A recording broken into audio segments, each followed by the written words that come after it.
I think we can all agree that the diet culture and just the world as a whole is full of fads. How do you know how to pick a fad from something that will actually work and is actually scientifically backed? Especially in the fitness world, there are things that are science-backed and there are things that are anecdotal. Are either of those better than the other? That's subjective, like many other things in the fitness world. And what I mean by that is fitness, nutrition, and that coaching realm is not black and white. There is a very big gray area. So it's like a little bit of black, a little bit of white, and this whole arena of gray, because what works for one person isn't gonna work for the next. So does a reverse diet work? I'm Kelsey Nanini, certified strength and conditioning specialist and certified nutrition coach. I'm here to help you go from frequent gym goer to strong, confident, educated athlete.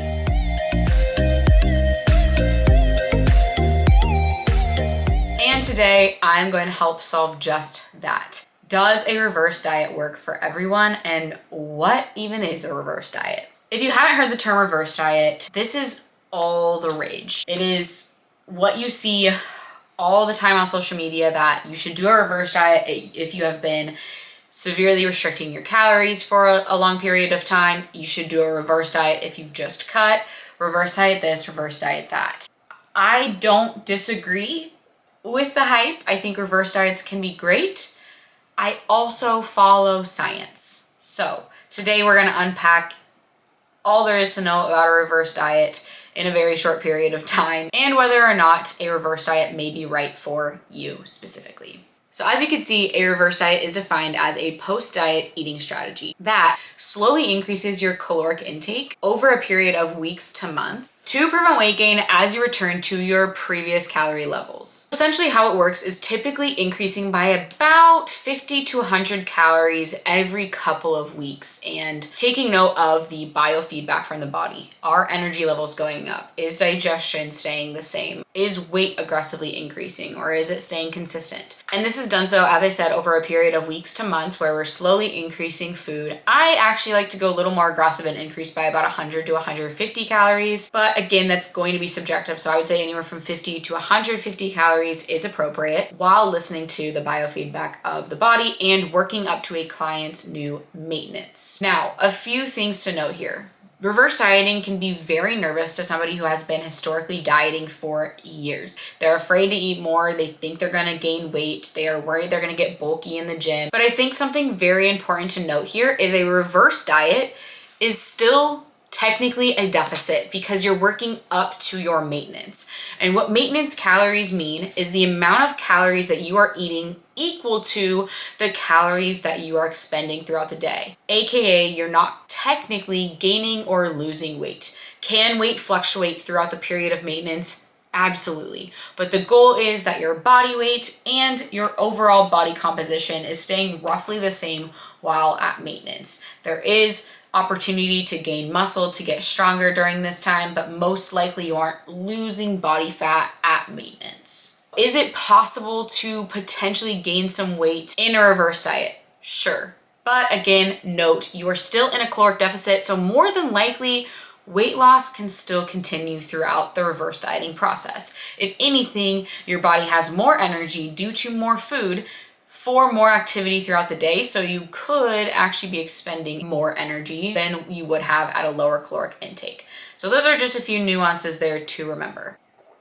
Now, as I said at the beginning of the video, reverse dieting is great. It's getting all the rage. It definitely helps some people to help restore metabolism, improve body composition by, decreasing some body fat while increasing some muscle mass. But it's not for everyone, despite what some people will tell you. So who do I think reverse dieting is great for? Reverse dieting is amazing for those people who have been chronically dieting, who are experiencing fatigue, brain fog, they're losing muscle mass potentially, they don't have energy to work out, they're not super motivated, they're hanging on to some extra body fat that they don't love hanging on to, and they're very yo-yo-y. So, they're gonna severely restrict calories and then they're gonna go balls to the wall on the weekends and just go all out. So their nutrition is all over the place.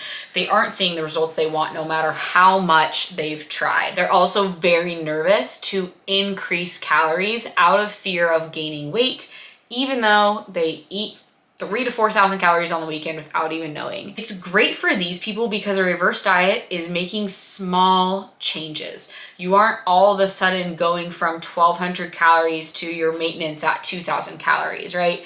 If someone has been dieting consistently long term, the body could start to recognize that as a new maintenance because it starts to adapt.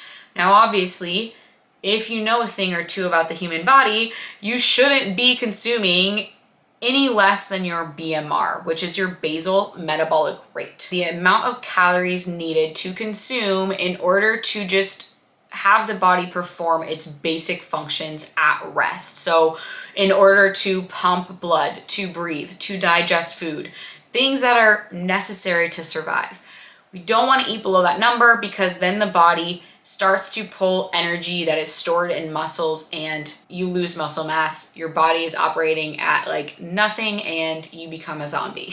That's in short and non-scientific what happens. The reason why we want those people who have been chronically dieting and eating a low amount to eat more is so that their body can perform at its peak versus just at its baseline. We don't want to just be at baseline. We want to be thriving. We want to have energy to keep up with our kids, train the way we want to, not experience fatigue and be constantly tired and need the naps in the middle of the day. Like all those things that happen when you are severely restricting calories. So we want to live at maintenance.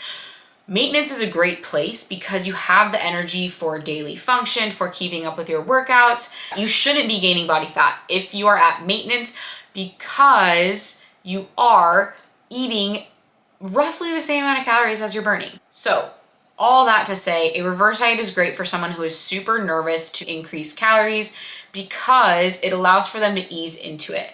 Their calories have been restricted for so long that they don't necessarily have normal hunger cues. And so by slowly increasing that food by that 50 to 100 calories, which is not something you'd necessarily notice on a day-to-day basis, the body starts to adapt to that new amount. Hunger cues start coming back and your body starts relearning how to utilize more fuel. And it doesn't even have to be somebody who has been eating 1,200 calories. It could be someone who just sticks to 1,600 calories and still doesn't feel like they're functioning optimally for their own self, right? Optimal is very different for every single person. And it's important to find that individual optimal point. So if someone has been restricting calories, anything below maintenance for a long period of time, even if their maintenance is 1,900 calories and they've been consuming 1,600, that's still a long-term deficit that we want to bring up to help restore their body, give them the energy they need to function at their optimal, right? That's kind of who I believe a reverse diet is good for. It's not necessarily a bad thing to reverse diet if you've been in a cut. If you are somebody who's fairly advanced, if you will, you train hard in the gym, you're resistance training multiple times per week, you are pretty consistent in your nutrition, you know your way around the gym, you know a thing or two about what's going on, you don't necessarily need a reverse diet. Theoretically speaking, you could go from your lowest deficit point right back up to maintenance, and you should be able to maintain the results you made on the cut because that's your new maintenance you found. And as I mentioned, maintenance is where you maintain the results that you have made. Maintenance should not be gaining weight. So if you go from the lowest point in your cut to all the way up to maintenance, the scale may fluctuate 2 to 4 pounds, but you're just not continuing that deficit you've been in. Because in a deficit, we're slowly chipping away at calories over time. We stopped doing that and we brought you back up to maintenance to essentially just hang out and maintain the results you made on that cut. So how do we do this? The first piece is remembering that this is most likely going to be a new maintenance. You've lost some body fat, you've lost some body weight from this deficit. So we have to find your new maintenance. What you want to do is multiply your new body weight, and I would take an average over like 2 to 4 weigh-ins over a course of a week to get that new weight because any day it could fluctuate. So take the average of 2 to 4 weigh-ins in a week and multiply that new body weight by about 14 to 16. You want to multiply by 14 if you're just lightly active, maybe you're lifting, 3 to 4 times per week and otherwise fairly sedentary. And then multiply by 16 if you're extremely active. You're lifting, 5 to 6 times per week. You have cardio, you're going on walks, you're hitting 10K steps, all the things. Then you'd be on that higher 16 level. So multiply that new body weight by anywhere from 14 to 16 to get your new caloric intake. So let's say, for instance, that you now weigh 150 pounds and you're like moderately active. So we're gonna multiply 150 by 15 to get your new calories. So your new maintenance calories will be about 2250. Now, what you're gonna do is for about 2 to 4 weeks, you're gonna hit 2250 calories. And I would increase by just carbs and fats, maybe a little bit of protein, but ideally just keeping protein fairly consistent as long as you're consistently lifting and you're already at about, I would say, 0.8 to 1.2 grams per pound of body weight of protein. As long as you're there, keep protein the same and just increase these calories through carbs and fats. And if you're weighing, 2 to 4 times per week and your fluctuations are like anywhere from 2 to 4 pounds, that's normal. But as long as you're maintaining roughly the same amount of weight, keep those calories. That's your new maintenance calories. But let's say that you're still losing weight. Well, that means that you haven't reached maintenance yet. So we slowly want to increase again. Maybe you're increasing by about 100 calories and then hang out there for about 2 to 4 weeks. See if you're maintaining then. If you're gaining weight at that intake, then you may be at a slight surplus. So we can bring calories down about 100 calories, stay there for 2 to 4 weeks and see if you're maintaining then. So there is a calculation to use to find your new maintenance, but it also can be a little bit of a manual process to find that. And the reason we want to also use the manual is because a calculation is great, but it also doesn't take into account your lean body mass. And the more lean tissue you have, aka the more muscle mass you have, the more calories your body burns throughout the day. So you may have a higher maintenance if you are 150 pounds, but you have, 70% muscle mass, whereas somebody who's 50% muscle mass and 150 pounds may not be burning as many calories as you. So that is something to consider. Lean body mass does play a factor in your maintenance calories, which is why we want to manually find it in addition to a calculation that can be fairly accurate. Calculating your TDEE here can also be helpful. You can use an online calculator for that, and that could help you find your new maintenance as well. Again, still following that manual protocol as needed to make sure you are finding the correct caloric intake for you. Some other nuances here when you are increasing back to maintenance. Oftentimes, the reason people will gain weight at maintenance after a dieting period is because they weren't at maintenance. They weren't consistent with their new maintenance calories. They went from dieting, having a super successful fat loss period, to then just going gung-ho, going full on intuitive eating without easing into it, and realizing that they probably weren't at maintenance because they're now gaining weight back. When you are transitioning from a deficit back to maintenance, I highly recommend continuing to track if you already were tracking. I also recommend eating the same foods that you were eating, but maybe just bulking up the amounts. Don't go from having a ton of fruits and veggies and lean protein to all of a sudden having only Pop-Tarts and protein shakes, right? Like that's a very aggressive example, but you want to keep food fairly the same because at the end of the day, digestion matters a ton. When we see people increase, they all of a sudden just think like, oh, I can eat like an asshole again because I'm at maintenance and I can eat whatever I want. And while yes,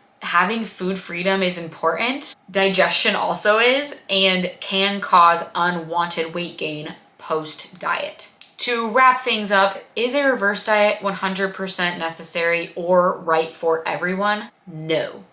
Does it have a time and place? Absolutely. And much like most things in the fitness industry, it is subjective to each person. It's not going to be the best for everyone, but it can be a great option for those that have been dieting for a long period of time and want to feel comfortable with slowly increasing food up to their maintenance versus increasing a ton of calories all at once. It also may not be beneficial for more advanced athletes that are consistent across the board with their nutrition and their training and taking care of their body outside of the gym. They may be okay just increasing back up to their maintenance and maintaining the results they got in a specific short-term dieting phase. Let me know in the comments below if you've ever done a reverse diet, how you felt, and if you have any additional questions. And don't forget to hit that subscribe button, like this video if it was helpful, and I'll see you in the next one.